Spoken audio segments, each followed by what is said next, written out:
Everybody out there, all my MDK gang members out there, go check out Cole TV. I checked it out myself. That shit's dope as hell.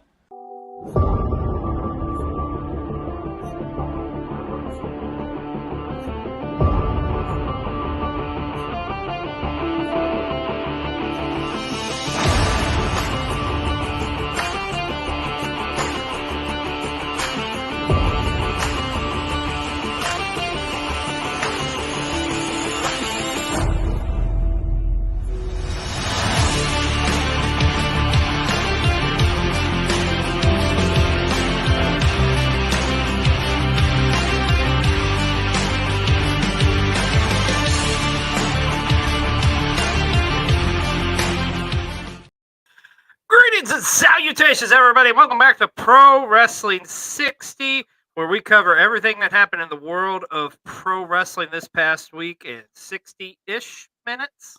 Put it that way. I'm XLJ, the OG, joined by my partner in crime, my brother from another mother from West Newbury, Massachusetts today, or this week, Mr. B-Roll. How are we doing out there, world?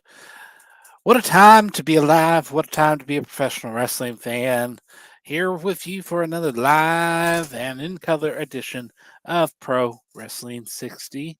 If I'm being completely pulling back the curtain, I almost didn't make this one. I literally just got home, folks, as I had a nice little friends getaway this weekend with a shout out to my good friend, the good Dr. Big Money out in Michigan.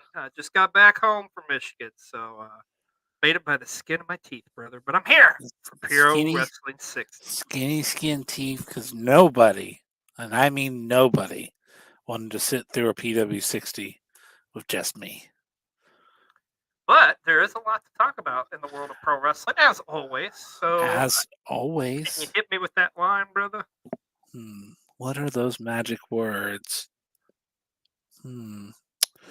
This is Pro Wrestling 60 here on Cole TV. And as always, the clock doesn't start until I say so. And I say the clock starts now. There you go. And our top story this week, AEW Full Gear took place this past Saturday night at the Kia Forum. First and foremost, B-Roll, what'd you think of this show? Holy macaroni, Batman. Yeah, there was some stuff that went down, and some stuff that happened, and we're gonna get in it. But man, oh man, the stuff that went down wasn't necessarily what I anticipated to go down. Yeah, but that's true. I'm a very happy man about several things that happened. Well, let's get right into those things. First off, we've got to talk about our scumbag himself on MJF. What a roller coaster of a night it was for MJF. First and foremost, we did find out on Collision, or was it Rampage? Well, we found out Friday. Technically, it's Rampage, but we found out Friday, the day before, that Samoa Joe was, in fact, going to be MJF's partner as they would go up against the Guns at the 0 hour. And, of course, with an agreement to that, Samoa Joe has been promised a future AEW World title shot as long as MJF retained it. But that was a lot easier said than done because, yes, Samoa Joe and MJF did win the match against the Guns. However, afterwards, the Guns viciously attacked MJF's knee, and thus they had to cart him out of the arena. And there you can see his best friend, Adam Cole, on crutches, looking on. And then later on, we found out that they were literally going to strip the title from MJF because he could not defend, which really makes no fucking sense. But hey, it was our good friend CDC says reasons. Apparently, it was in the contract negotiations for Jay White. Oh, is that what it was? Okay.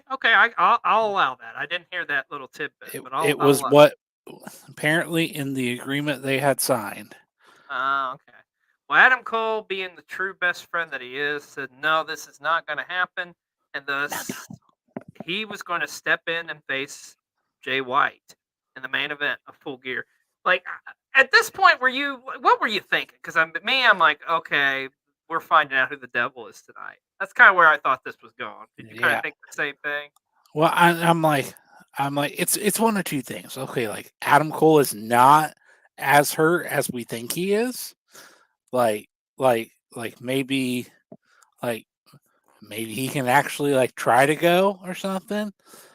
And because like you said, this all happened early on in the night, so you had to like see how the night progressed, basically. But I don't know. I got some mixed feelings about Yeah, all because of this. I was questioning things. I was like, okay, the way he's working around on the crutches, the way that cast is on there, like I don't know. I started nitpicking, was thinking, okay, something's gonna happen, but that didn't go the way we thought. As MJF would triumphantly make his return at the end of the night, as he commandeered the ferry ambulance that took him out of the arena, and would show up for his world title matchup with Jay White. And what a matchup this was! Like, holy crap! Like, can we talk about this spot here? How nuts was that? Pulling a Myron Reed essentially and doing like a cutter like to the outside. And then what about the Yeah, spot MJF jumping on Jay White on like pretty much the broken table?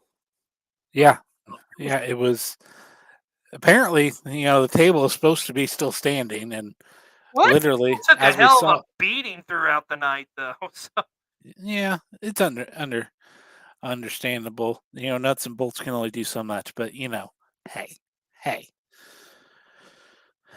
To me, a part I didn't like about it, MJF seemed like too hurt, and like I don't know, it was taking me out of it a little bit. Uh, just a, I don't know, man. Maybe there is some seriousness because he took some nasty bumps in the press conference. Jesus Christ, he was in tears for God's sakes. yes, he was in, as he quoted, a lot of effing pain. Yeah, which I mean, those spots look nasty, but nonetheless, MJF would pull it out and would get the win against Jay White and retain his AEW championship. And we go off the air with the best friends, Adam Cole and MJF, celebrating somehow. And I got to say, during this whole storyline of things, this was the one where it looked like I didn't know if MJF would be walking out, but he did retain, and we still got the Ring of Honor championships, and the best friends relationship still continues on. Interesting full gear for MJF. That's not the way I really saw it going. I mean, ultimately, I thought MJF would win, but the drama of MJF, the injury and then coming back, it made for a pretty compelling story overall. I'm like you. If I'm nitpicking, I felt like a little bit too much on the selling, but I mean, it was still pretty solid nonetheless. Yeah. Now, I know a lot of people are nitpicking that the devil like didn't show up. I'm gonna say this. It's better that the devil didn't show up and show his true colors because the devil was there in plain sight at Full Gear. Yeah, because if you notice with Adam, when they're a little bit, his reaction to MJF, if you look at you really focus on it, there's a little bit a slight, very slight hesitation, and then like celebratory like comes over his face, like almost like this was the master plan. He was gonna lay down for Jay White or something, but it didn't happen. So I think I've said on our prediction show, I've said here on this show. Ultimately, I think we're gonna find out who the devil is at World's End. So, and obviously, it looks like that's where we're heading towards. So, Yeah. or do you think they drag it on past that? I mean, I don't know. I don't think they do personally, but you never know, right? I I'm t- the Adam Cole is gonna be super villain-ish. I'm telling you. Yeah. When this all gets revealed, he's gonna be a super villain. It's going to be interesting to see, but as great as this moment was, that's not what everybody's talking about from Full Gear now, is it, my friend? As great as this moment with MJF retaining the championship. Let's get to the real meat and potatoes, what everybody's really talking about. Holy shit. This match. And if we get kicked off the air, well, What do you say about this match? I mean, this was brutal. this I've had time to digest this, folks. and I'm not saying it's as good as this matchup, but I'm saying it reminds me a lot of back in the day of Tully Blanchard and Magnum TA and that blood feud they had. I mean, definitely the build up to this with the promos, Swerve going to his house. I mean, Hangman Adam Page ripping him a new one, like, and then the stuff they did at Revolver this past week. Like this kind of like you knew this was going to be violent, but it like over exceeded the violence. So the one thing I wasn't in agreement with, and I think a lot of people are like this, a little too much on the whole spot with like the Swerve bleeding and the Hangman, and yeah, spit the blood out. That was that was pretty fucking gross. Like I don't know. I kind of thought that was dope. I thought it was a little much. I mean, it's one thing, but I don't know, man. But God, this was a bloodbath. This was violent. This like there was moments during this match where you just want them to end the match. You felt, I mean, this match stirred up a cavalcade of emotions. Uh, Definitely, is this AEW's most violent match they've ever put on? Yeah. It's probably, yeah, probably, Yeah. and that's saying something because they put on some violent ones in the past, but. This almost makes the dog collar match with MJF and Punk look tame. It's just like wow, like this. I'm Yeah. still flabbergasted with the brutality of this one. Yeah. And I thought for sure Yeah. we were gonna maybe get a trilogy out of this, but I don't think that's the case because obviously Swerve Strickland winning it. And what about that finish? I still think maybe we're going to get a trilogy. I don't know, man. Listen though. Did Swerve win on his own?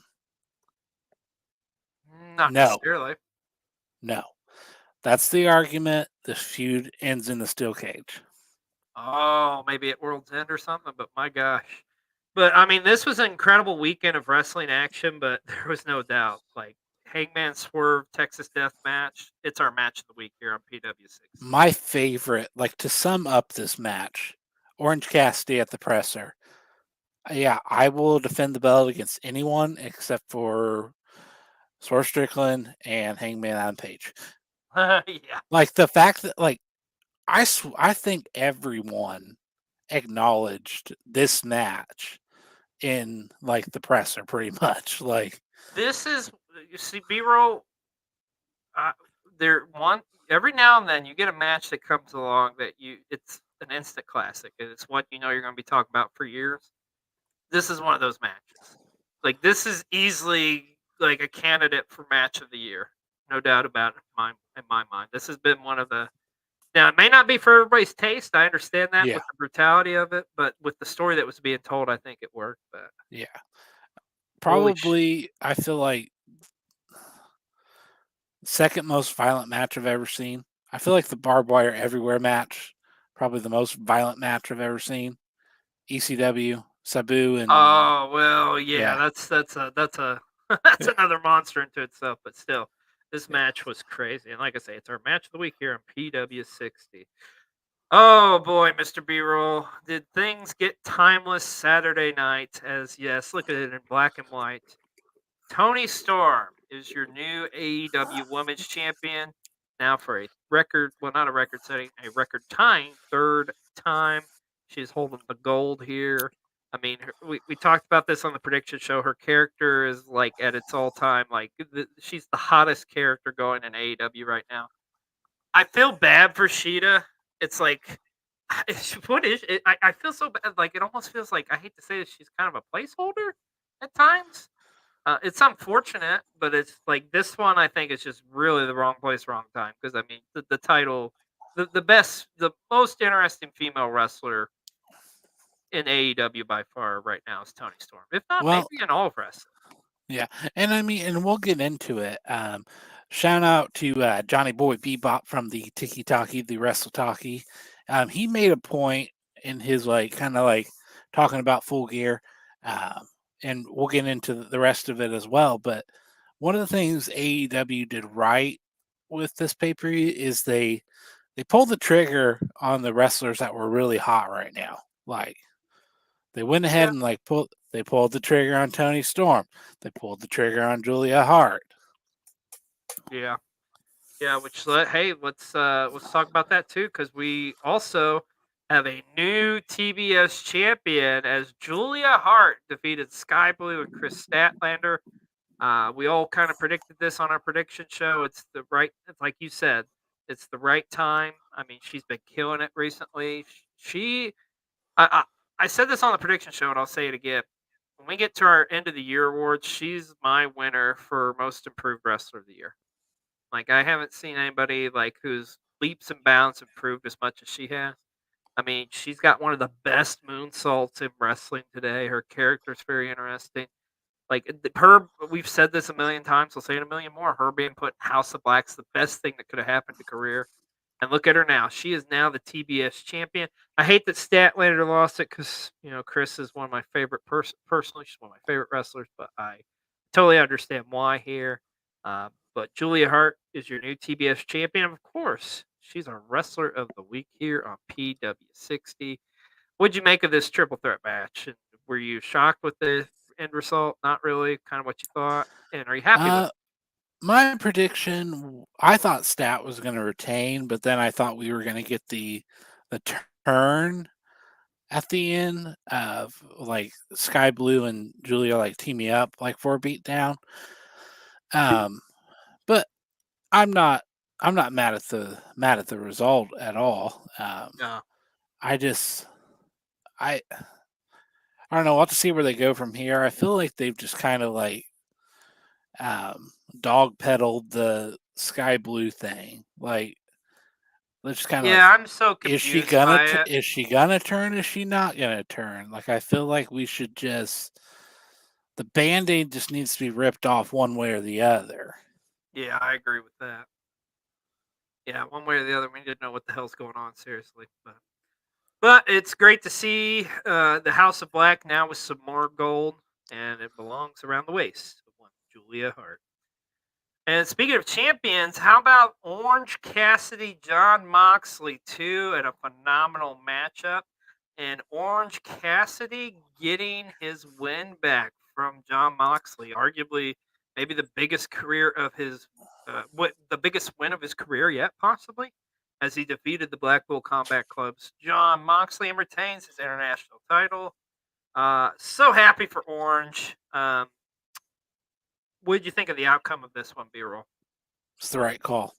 It was the right call 100%.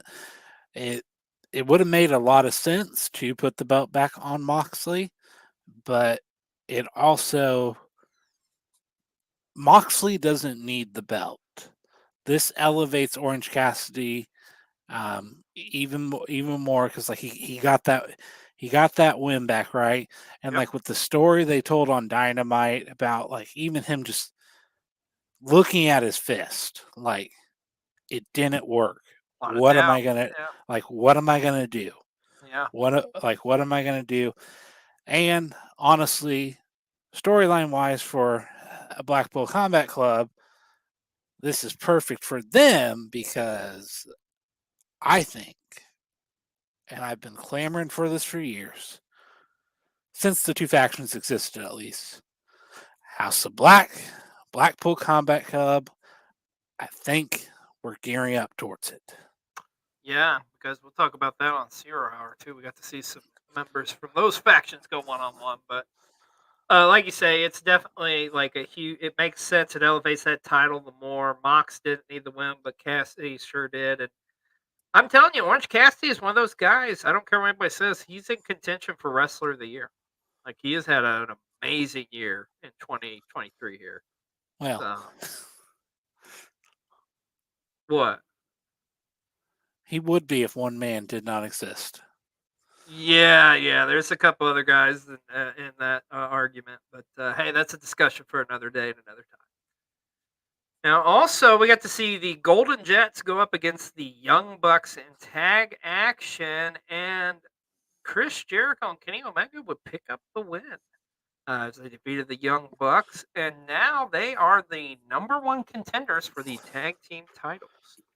Now, what we're hearing is from Fallout after Full Gear is apparently the Bucks are going to be taking some time off from the ring, and it does sound like we are getting a heel turn from The Young Bucks. Okay. We talked about this on the prediction show so much. Like everybody in this matchup needs a fresh coat of paint. Young Bucks definitely. I don't know if turning them heels the answer, but it's better than what they're doing now. Let's put it that way. Were you surprised Kenny and Jericho picked up the win here, or not? Not really at No, all. I'm not necessarily surprised. I am still convinced though at some point Jericho's gonna stab Kenny in the back though. Yeah, But I think that's inevitable, and it'll lead finally to them doing the third and final matchup in the yeah, trilogy between Chris Jericho and Kenny Omega. but I think let it. The Bucks definitely needed something new more so. I think the only part that bums me out slightly is like we didn't seem to like really get a whole lot of that elite reunion. But Yeah, it felt kind of squandered. Like, well, but I think also too with real life situations, some stuff going on, it just was kind of awkward. But it is what it is. We need to move on because honestly, we said this on our prediction show for Full Gear, and I'll say it again. Like we're all kind of just burnt out on the elite. Nothing against the guys, but just them together. It's just like I want to see something different. And I think Kenny works best in a singles role anyway. yes, I mean definitely, and I mean hot new tag team you could say, and you know R- Ricky Starks and Big Bill are really kind of like the foil to like they're the complete opposite of Kenny and Chris Jericho. They've been there, they've done that. They have the cool tag team name, right? Even Right. though like they're a newer tag team, and then you also have this other newer tag team who they haven't had that like the much success and been there, done that, and don't even have a tag team name, but and like that's the I story. got Like the belts. they'll tell them there, and Yeah. pretty dope. Did you know Well, that that is the first title that Big Bill has it's ever everyone. held? Yeah, Yeah. we talked about that on our prediction show. Yes, sir. Sure enough. Pretty wild. Now, let's talk about this matchup. The opening matchup on Full Gear was the highly anticipated trios matchup between one Darby Allin, Sting, and Adam Copeland, looking sick as hell in that gear, as they went up against Christian Cage, Luchasaurus, and Nick Wayne. And of course, we cannot forget to mention the Nature Boy, Ric Flair, in Sting's corner. I thought this was a fun opener, man. This was one of the matches I was looking forward to. Perfect Darby, opener, I feel like, for yeah, I do. this Like a show. lot of components going on here. God, Darby Allin, just crazy ass bumps. That spot with Luchasaurus, Jesus. Pretty sure he's gonna jump off Mount Everest when he gets to the top. Yes, I think you're right. So, and I loved it. And I think was it you sent me something I thought, or I don't know if you made it or not, because like I say, I've been off on my trip this weekend, but um, what was it? Long term storytelling or something like that. And there was a picture of like um Flair punching Christian in the dick from like the Yep. WWE from like 10 Yep. years ago or something. And then Yep. then here we are now with Christian low blow and Ric Flair. Yep. And I'm just Yep. glad that's all it was, and nothing too crazy with Flair getting in there and doing some crazy shit. So this Yeah. is the way we need to keep it, Papa Khan. But No yeah, ring action for the Nature Boy. I'll say this: like Edge with the gear and the face paint, though, like Oh it goes freaking hard. oh yeah. And like I even like the long trench coat look for Darby. Like Yeah, man, it uh, looked great. Everything looked great. Now a little bit of fallout from this matchup. I was just reading this today. You mentioned Darby getting ready to climb Mount Everest, so he's going to take some time away from the ring to kind of get ready for that. So the reports are saying that during this time frame, Adam Copeland and Sting are going to be a tag team. oh, that's awesome! I didn't know that. How crazy is that? Like that's nothing I had on my bucket list for 2023 going into 2024. So. And what an awesome like end of this with Sting in the ring, getting a standing ovation as likely this is going to be the last time Sting wrestles in California, so I guess, like you say, I thought it was a great opener, and of course the babyface is picking up the win. Not really surprised there, and we are far from over on this feud between Christian Cage and one Adam Copeland. Plenty more yet to come for that matchup. And then also, we mentioned these guys earlier. Big Bill and Ricky Starks ended up retaining their tag team championship matchup in a ladder match that we found out Friday night was going to be the stipulation for this one. This was it's crazy. Like, there's so many good matches on this show, but man, this was another great one too. Like, top to bottom, it was just a solid show overall. But not surprised to see Big Bill and Ricky Starks retain, in all honesty, in my opinion. What about that spot with was it Brody King and With the Gonzo bomb? yeah, That was sick. like there was some crazy spots in this one. I was like, damn, what you thinking? It's crazy. yeah. But a great ladder match. Great effort by all 8 competitors in this one. But Big Bill and Ricky Starks will continue on their role as tag team champions. Telling you, I'm getting some Diesel Shawn vibes from like 93, 94 with Big Bill and Ricky Starks. Just, I know we talked about that on a prediction show at Full Gear, but I'm just saying, man, those vibes are out there. And let's talk about 0 Hour to kick off the night. We got some incredible matchups there. We got to see Eddie Kingston defend his Ring of Honor World Championship against arguably the greatest Ring of Honor champion of all time, and Jay Lethal. Eddie did retain, but let's talk about that. How about it? The Eddie Kingston pretty much is going to put the New Japan Strong and the Ring of Honor World Championships on the line in the Continental Classic. Now, here's the fascinating aspect of this. For the first time ever in North America, they are bringing what? The Triple Crown. Oh, I was like, what are you doing? Ever. The Triple Crown title will be featured here. As you all know, as longtime wrestling fans in Japan, the Triple Crown title was a prestigious title over there in Japan, and now we're going to see it here in North America, as it's going to be the Continental Championship from AEW, as well as the Ring of Honor World Championship and the New Japan Strong title will all be a part of it. I think it's awesome. I think it's a bold move. I'm pulling for Eddie to win the tournament, but man, he's going to have some steep ass competition because we already know Danielson's in it. We already know Andrade El Idolo's in it. Mark Briscoe. Mark Briscoe's in it as well. So far, as of this live showing here at PW60, that's all we know of, but we know more candidates will be announced, and I believe that tournament kicks off this week too on AEW. You want to know my prediction for the finals? I think it's Kingston and Danielson. No. Okay.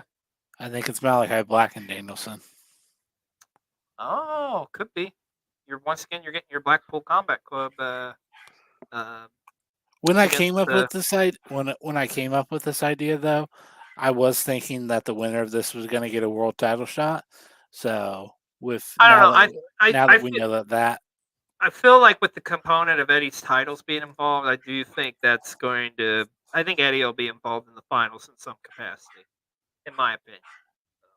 Oh, you know who it should? It should be Eddie and Mox in the finals. Oh, that'd be dope as hell. But like I say, more candidates to be announced in this 12-man round robin tournament, and it kicks off this week on Dynamite.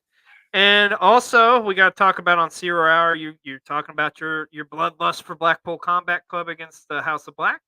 We did get Buddy Matthews against Claudio in a tremendous matchup as well on 0 Hour. Like I said, there was not really a bad matchup on this whole lineup of matches from 0 Hour to the pay-per-view itself. It was a solid showing. The LA crowd was awesome. The Kia Forum, a great venue to host professional wrestling. So it looked great. We had some friends that were in attendance for this show who said it was awesome. So huge shout out to MJ, Nice, and Best Scout Machine. And MWO, and I think Shooting Star Press was there as well. Oh, was Shooting Star Press there as well? Nice. I think. But for those keeping track at home, Blackpool Combat Club won. House of Black won. There you go. So we'll have to wait and see what happens in that rivalry. But perhaps this the biggest moment of the night, Mr. B-Roll. We found out there was going to be a free agent announced. And I just want to say, I called this as Will Ospreay officially is all elite. Just tell me what your thoughts are, because I think I already know, but I want to hear them from you because I know you're giddy. Oh, you're busting out your Super J Will Ospreay New Japan figure there. I'm very happy. Didn't think I would see this day come. Yeah, a lot of people too, especially thought, well, he's still under contract with New Japan, but this just goes to show you the strong relationship between the two. Yes, yeah, and he did kind of play it off like, hey, I still got some stuff I got to do in New Japan. It makes me happy because like now I kind of feel like I don't have to like sweat it a little bit. Like I know what he's doing and where he's going. Like honestly, and like Will Ospreay's become my favorite. Hangman is still a favorite of mine, but I think Ospreay has surpassed. Yeah, I agree. But let me ask you this hot take: did he make the right call going to AEW? Yes, I think so. And I say that mainly because of what he wants to do. I agree. That's where exactly I was going to go with it. I think it's the freedom of his character, of his work, freedom to work elsewhere, freedom to continue to work with New Japan. I think, and the fact that I do believe there was a shit ton of money thrown at him, all that combined, and it was just like, how do I say no to this? Yeah. I mean, he's already got experience working in AEW. He knows kind of what to expect. I mean, it's a win-win for him, and it's a win for AEW as well. Going to get some very compelling television in 2024 for sure, with Will Ospreay here in North America on a weekly show. It's going to be pretty exciting to see what he does. But yeah, it will be. I mean, he'll be reunited with Aussie Open, and it's just it makes sense to win. I mean, like really, like WWE wise, the match I think everyone would want to see is him and Seth. Like, I feel like that is. Yeah. I mean, honestly, that's probably top dream match out of anyone out there. But there's some incredible dream matches in AEW yeah. too. Will Ospreay and MJF, perhaps. Yeah, honestly, like I've like in a lot of ways, because, and it's even being said that a lot of people think MJF is already re-signed and they're just playing like the storyline out. But like to me, Ospreay MJF is the feud of like the future. Like they're both, or Ospreay's 30, MJF's under 30. Like this, I mean, to me, this brings like this is all the right now, and it's also like hopefully we're gonna get this for years. I think so. Yeah, definitely. There's a lot of compelling matchups for Will Ospreay. And like I say, he can continue to do like and work for other promotions as he wishes. So it's a win-win, I think. But we had a huge AEW Dynamite. Like it was a huge week in LA, just in general, as Dynamite would take place from the Kia Forum. But any other week, we probably would have been talking about this as our top story in our match of the week. What the fuck was this fever dream of a matchup? I heard a lot of people say it's DDT in North America, essentially. The 8-man street fight from Dynamite, tied in. What the hell's the name of the video game? Some Sega game or something? Like a Dragon Gigan, the man who erased his name. Say that 3 times fast. All I know is that it's on Xbox Game Pass, and I thought about downloading it, but I didn't. That's the thing. It worked because after watching this match, I'm like, I kind of want to play this game. I don't know what the hell it's about, but this match was a fever dream, dude. Like, there's so many crazy spots. I'm just saying, I want to ride my bicycle. I want to ride it now. Bushi was killing me in this one, man. And then at the end, when Bushi's got like a shovel, like Kenny's like, no, it's over. We won, and he's like still wanting to fight. insane spots in this one, like Hobbs slapping the Paul White. I hope to God Paul White's okay because that looks deadly for someone his size and his age. I'm sorry, but the gear was sick too. I love the Streets of Rage / Final Fight kind of tributes in this matchup. Everything about this matchup was chef's kiss. I loved it. I thought it, like I say, if it wasn't for the crazy week that we had, honestly, this probably would have been like our top story. We were talking about this damn street It was fight on just, Dynamite. it was fun.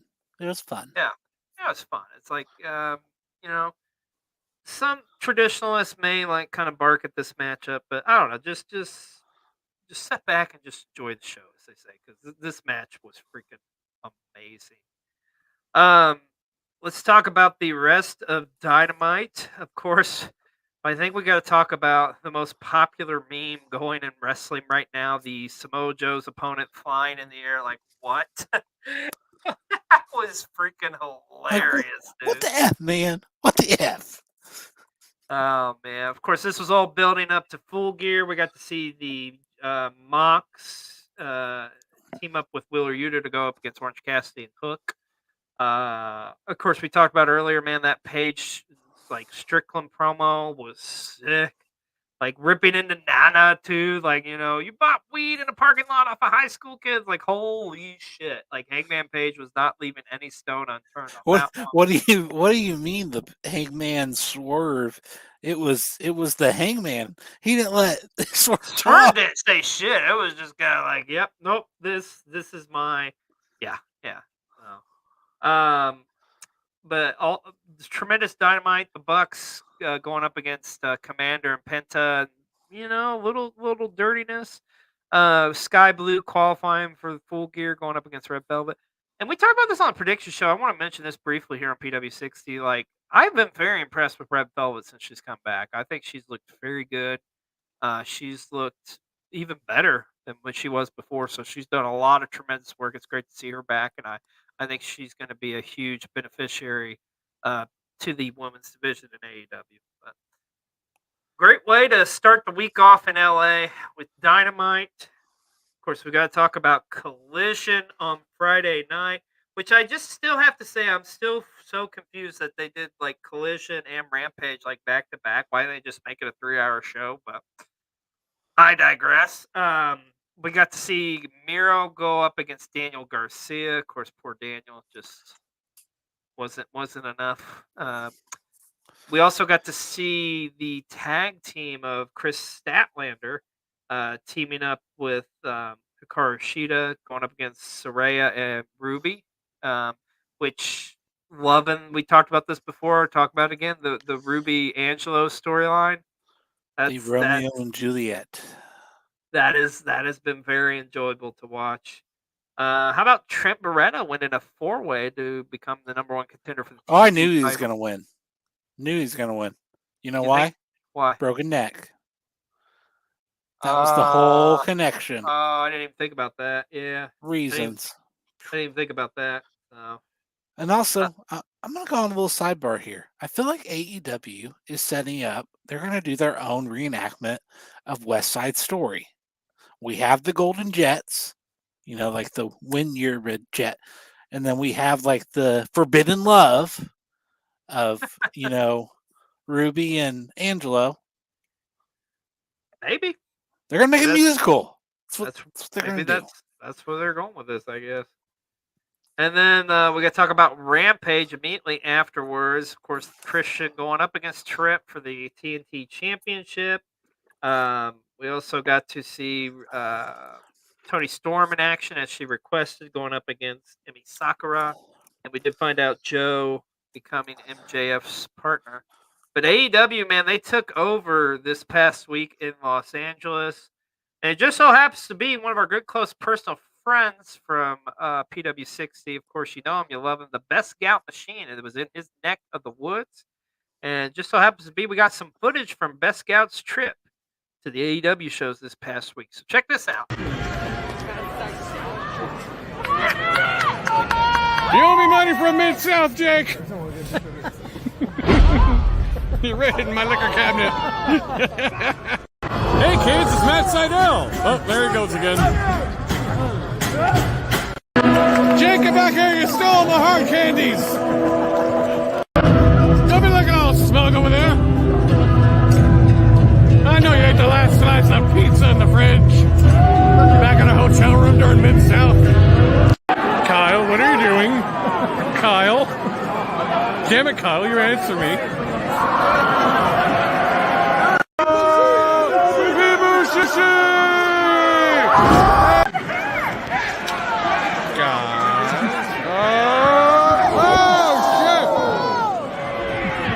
Unsportsmanlike. I'm very disappointed in you. You leave my baby alone. Kenny, Kenny, Kenny, Kenny, Kenny, Kenny, Kenny, Kenny. Oh, God damn it. Lucy, you don't need to do that. You bastard. Oh, hi, Bushy. That's you.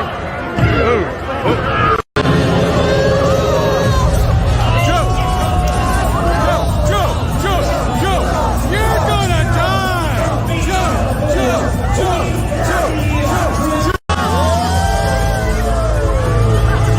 Yeah, that's what I'm talking about. Pee all over him. Your name's R. Kelly.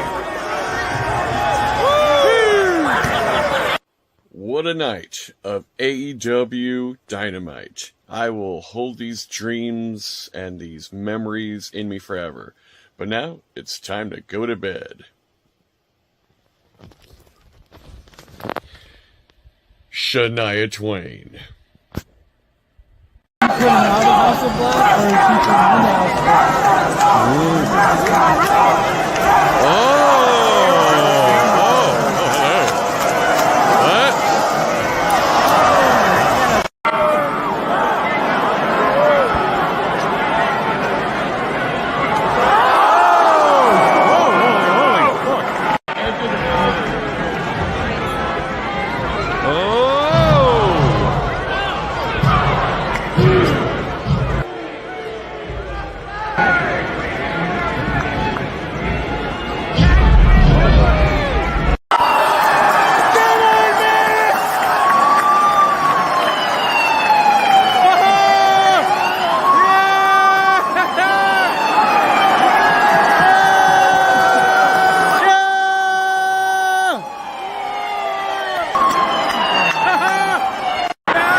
Man, I want to so go to a show with Best Scout up this season. I was thinking the same thing.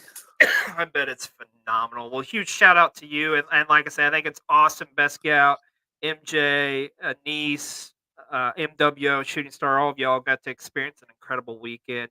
But, something else pretty big and shocking happened this weekend as well, and we haven't talked about yet. How about this? Ronda Rousey showing up in Ring of Honor and worked a match. It's just, crazy that this is kind of went under the radar. It's not as a huge announcement. I'm glad this wasn't the announcement. Yeah, because any other week, this would have been a top story too for PW60.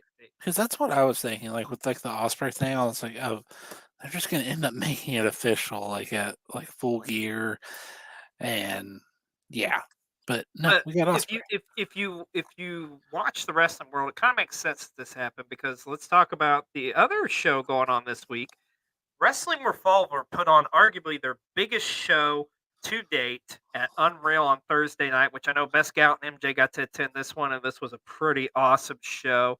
Dude, some awesome highlights. First of all, how about Sami Callihan and Jon Moxley reunited X amount of years later as they were in Switchblades. Now, the reason we talk about Ronda, because in the main event of this show, Ronda teamed up with Marina Shafir to go up against Billy Starks and Athena. Of course, this kind of carried over into Ring of Honor. personally, I got a feeling Final Battle, you're going to get your main events Ronda Rousey and Athena. But I hope the end result's not what I'm thinking, but I'm just throwing that out there. Also, the in-ring wrestling debut of Paul Walter Hausen. He, what was it? He won an Emmy or a Golden Globe or something. He's an award-winning actor, a huge wrestling fan. If you ever watched like Cobra Kai, you know exactly who we're talking about. An awesome, awesome dude. But his in-ring debut was on this show as well. And I want to talk about there was some classics or bangers, as you kids call them nowadays. Jacob Fatu against Masha Slamovich, as well as Brian Keith against Speedball Mike Bailey. Holy crap. Do yourself a favor. If you've got the Fight app, go back and watch it because these matches are incredible. But yeah, Wrestling Revolver. Like I say, it was just a huge, awesome weekend in LA. But my God, we've almost spent the whole show talking about this past weekend. We haven't even got to WWE yet. So let's get to that. And what feels like a lifetime ago, we always say that, Monday Night Raw. Man, oh man. The big story coming out of this one, Drew McIntyre, is he with the Judgment Day? He's a bad boy. He's a bad guy now, folks. And I don't know. He's a guy that definitely needed a fresh coat of paint. So I'm glad to see him. It's going to make compelling television, especially tonight too. We're going to assume we find out how much you want to bet in about 12 minutes. JD McDonough gets taken out and Drew McIntyre takes his place. I don't think that's going to happen. I think Randy Orton's showing up tonight. That's my bold prediction. So I don't know. I think they're keeping it 4 versus 4 because the women's are 4 versus 4. Yeah, but I think this one's going to be 5 versus 5. I don't know. You could be right. But, man, overall, though, Raw once again killing it, dude. Like, how about I'm loving, like, Zoe Stark stuff she's doing on there right now. Putting her in line to face Rhea for the women's title. Also enjoying what they're doing with Xia Li on there as well. And the stuff with Tosawa and the Alpha Academy is freaking hilarious. I mean, now I will say this. I do think some of the matches are getting a little repetitive with like your top tier main event baby faces going against the Judgment Day, but I don't know. I think that all gets resolved at Survivor Series. But Raw was like I said, pretty big moment with Drew turning heel, but overall, Raw was a good show. Now let's talk about Friday Night SmackDown, and how about that Santos Escobar promo? Holy shit, man. He was going. Yeah, that was like pent-up frustration right there, brother. He was going loco. Yeah, and then we got to see Cody Rhodes showed up, and of course Jimmy Uso against LA Knight, which I thought that was going to be a Survivor Series, but I don't know now. I feel like they're going to do something with the Bloodline and LA Knight at Survivor Series. Maybe he goes up against Solo or something. But nonetheless, SmackDown, solid show, man. And we got this was the big news that came out of SmackDown, as it looks like Becky Lynch is going to be joining the foursome of Bianca, Shotzi, and Charlotte. I myself's a little surprised with it, but it seems like maybe perhaps Becky and Charlotte have made up in real life. Called it. That's all I gotta say. Yeah, I don't know. Like to me, it didn't really make a whole hell of a lot of sense, but reasons. The enemy of my enemy is my friend. I guess. All right. But hey, we're getting a War Games match. We're getting a ladies and a guys War Games match. So that's all I really care about. Speaking of which, let's talk about an update on your Survivor Series card, which, holy shit, Survivor Series is this Saturday. Can you believe that, dude? Guacamole, there's a lot of wrestling to watch. Yeah, so we got the War Games matches that we mentioned. We did find out we're going to get Santos Escobar against Carlito, Gunther to defend the Intercontinental Championship against The Miz, and Rhea Ripley defending her Women's Championship against Zoe Stark. Probably going to get maybe a match or two added to it, I'm sure. But I'm already piped up for the War Games, man. That's what I'm here for. And I'm just glad, once again, we're not back to the bullcrap of the roster versus roster. Bragging rights for the, like I'm so over that shit, man. The brand supremacy. Yeah, brand supremacy, my ass. Which, and I kind of like I like what they're doing. Like they're doing that, but they're leaving it to like Nick Aldis and crap. Yeah. his name, Adam Pearce. There we go. Adam Pearce. Yeah. So, well, let's talk about, to round it up, let's talk about what happened on NXT this past Tuesday. The big story coming out of this one, the family has won back their tag titles from Chase U. Not really in agreement with that one, honestly. I feel like Chase U should have a longer reign. I'm a Scandal. Chase U. Scandal. Yeah. I'm just nah. We got to No. see Roxanne Perez against Lash Legend in a women's iron qualifier matchup as well. On the men's side, we got to see Trick Williams go against Joe Coffey, and Trick Williams is slowly becoming maybe the most popular guy in NXT right now. Would you say? Whoop that trick. Whoop that trick. Whoop. And we got to see Wesley go up against Baron Corbin. NXT. Solid show this week. Well, it's that time of the show.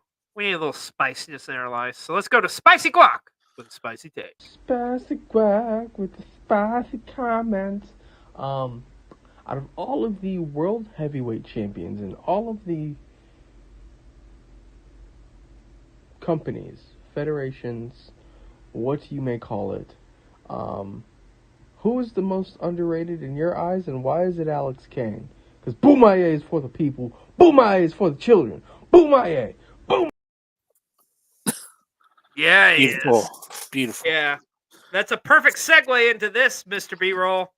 Gosh, I can't believe we're just getting to this now. MLW Fightland took place this past Saturday in the old ECW arena, the 2300 arena, and that big historic matchup between Alex Kane and Jacob Fatu, which did not disappoint. And honestly, it would have been our match of the week if it wasn't for such a crazy week that we've already had in the world of wrestling.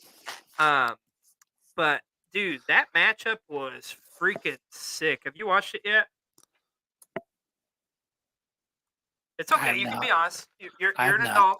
You've got dad things. So, yeah, I happened to watch it today as I was driving back home, and like, dude, it is fucking awesome.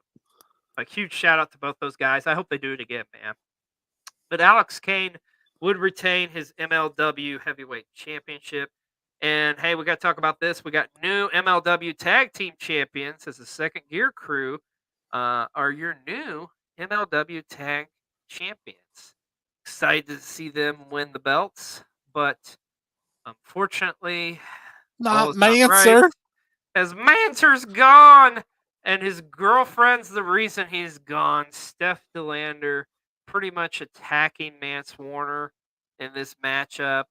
But like she said it, I think like online or somewhere, like, hey, she's all about that business. So couldn't see Matt Cardona leaving MLW, and he will stay there. But Manser is gone for now out of Major League Wrestling. But like we said, that main event, Alex Kane, our boy, looking as strong as ever. Maybe one of his best performances yet, was just saying something. But and of course, we got to see some aftermath of this, and the big surprise, Alexander Hammerstone is still with MLW technically, although he's not with MLW. But yeah, it was interesting to see nonetheless. Check out Fightland on Fight, but mainly check out the Alex Kane Jacob Fatu match. I mean, the whole show is fun, but man, oh man, that matchup between those two big men just beating the hell out of each other. I'm just saying, when you got to stack all the people that Alex Kane has beat into one anti-establishment group just to try to beat him. Yeah. He's one bad man pajama. Yeah, he is. And like we say, Alex Hammerstone is back in MLW, joining up with oh my God, I'm drawing a blank here, the name of the faction, but I know it's the WTF. WTF, yeah. So as it says on their shirts now that I've seen them. But, like I say, MLW Fightland was an awesome show this past weekend, and this is just, it gets insane still. Like that, like we talked about like how that last matchup could have been match of the week. This would have been matchup of the week any other week, as well as the Will Ospreay Josh Alexander match that they had taped a while back. Finally was aired on Impact Television, and Jesus, like we've said it before, and we'll say it again. Will Ospreay is easily like the best wrestler going in the world today. This matchup's insane. Josh Alexander is one of the best going today.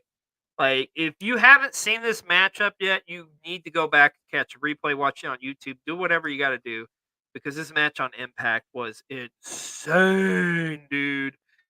Speaking of Impact, it does appear that Kenny King is a free agent and is no longer with Impact Wrestling. Did kind of find this out from our good buddy Brian Asbury's podcast, Developmentally Speaking, as he recently had a sit down with Kenny King, and this has kind of come to light. So, where do you think Mr. King goes to from here? I don't know. Yeah, I don't know gotta either. be honest. Yeah. I don't care. Oh. I am not a Kenny King fan, and Wow. just never have and never will be. I'm sure he's a lovely gentleman, Well, but B-roll just- said what he said. he does not do it for me. Okay. And hey, GCW had a big show this weekend in Seattle. The Going and Going show took place, which was another solid show. Matt Cardona against Santana Jackson. I'm just saying, do yourself a favor. Like I say, go over to Fight. You can catch a replay of this as well as a replay of MLW.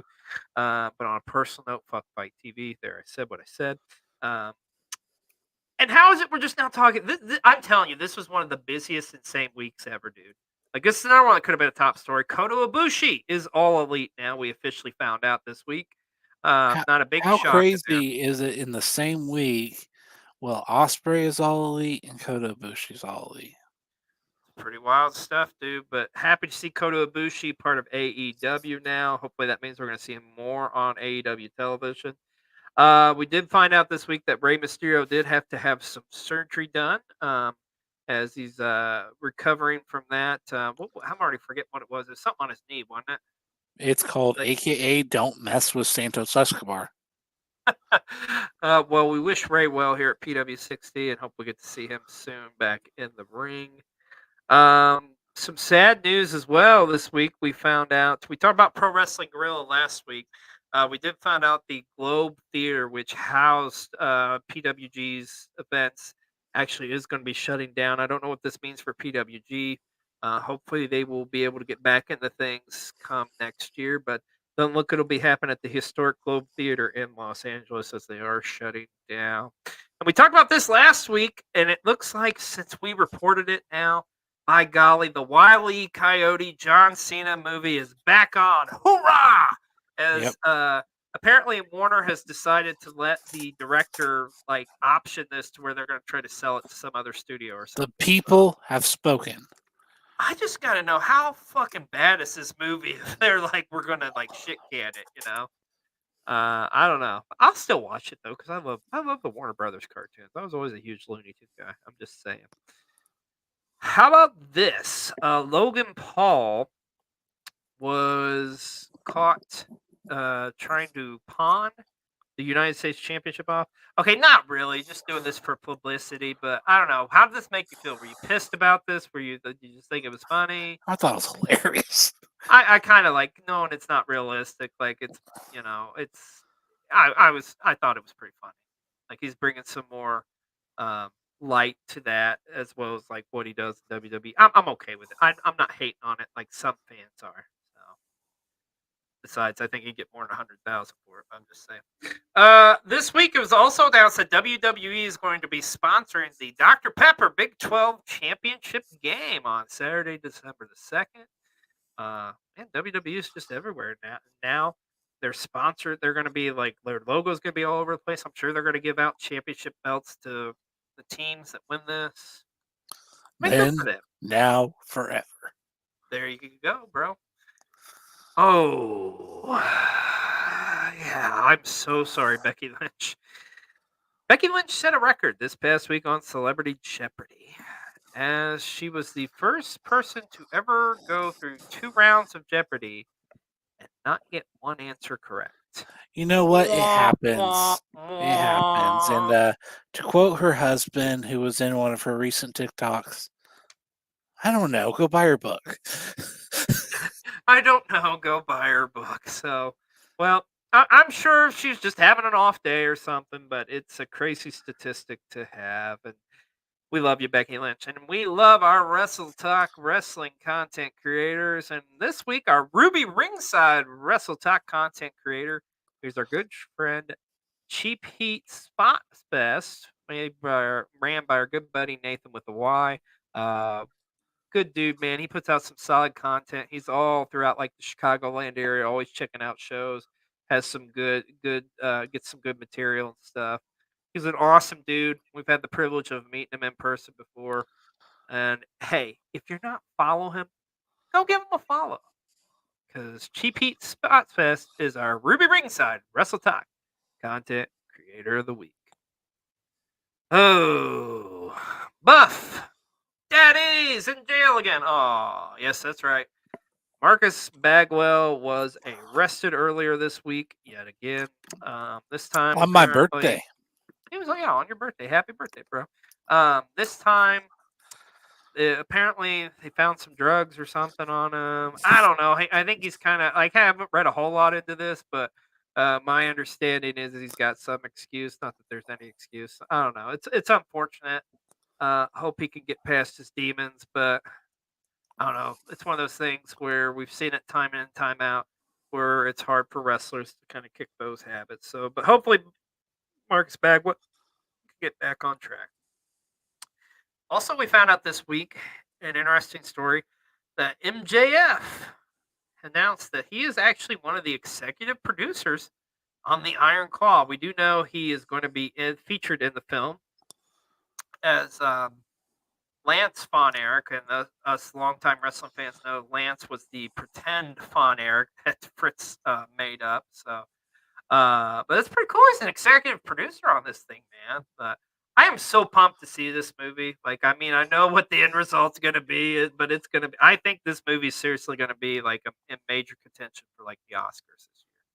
I mean, it's just such a compelling story. Like, seriously, like, I am ready to like go to the movie theater, get a big bucket of popcorn, have like a freaking bros date, and freaking be crying at the end of this movie. Yeah, because that's gonna happen. It's gonna happen. We're gonna ugly cry over a giant bucket of popcorn. It's gonna happen. Yep, just keep your tears out of the bucket of popcorn, my friend, and we're good. Love you, bro. They're salty. It'll be all right. Oh, damn it! No, end the show now. End it now. Well, we're almost there. CM Punk's at it again, trolling on social media, trolling that maybe perhaps suggesting he's the devil for AEW, also trolling with the theme song from Survivor Series this year, like he may be. I have to give the devil his due. You see what I did there? No pun intended. I mean, he is the master of trolling.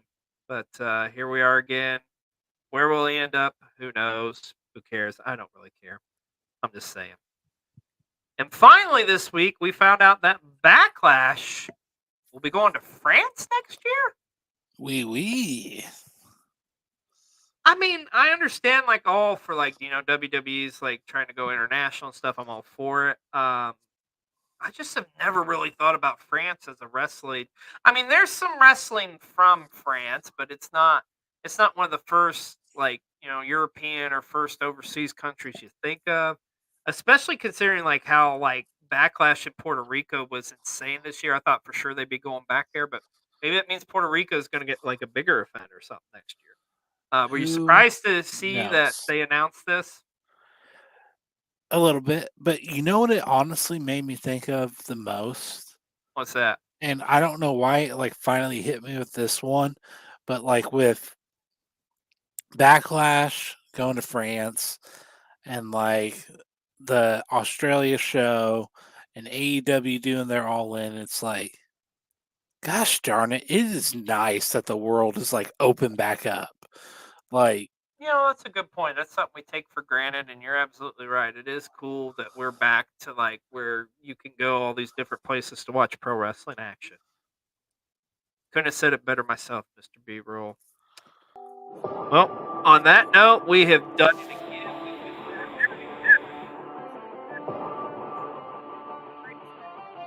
And I can just imagine this week's going to be crazy as well, as we got Survivor Series this Saturday and so much more. The Continental Classic kicking off on AEW and everything in between. That's going to wrap it up for this episode of Pro Wrestling 60. I'm XLJ the OG, along with my partner, Mr. B-Roll. And we'll see you next week on another episode of Pro Wrestling 60. Everybody have an awesome week, folks.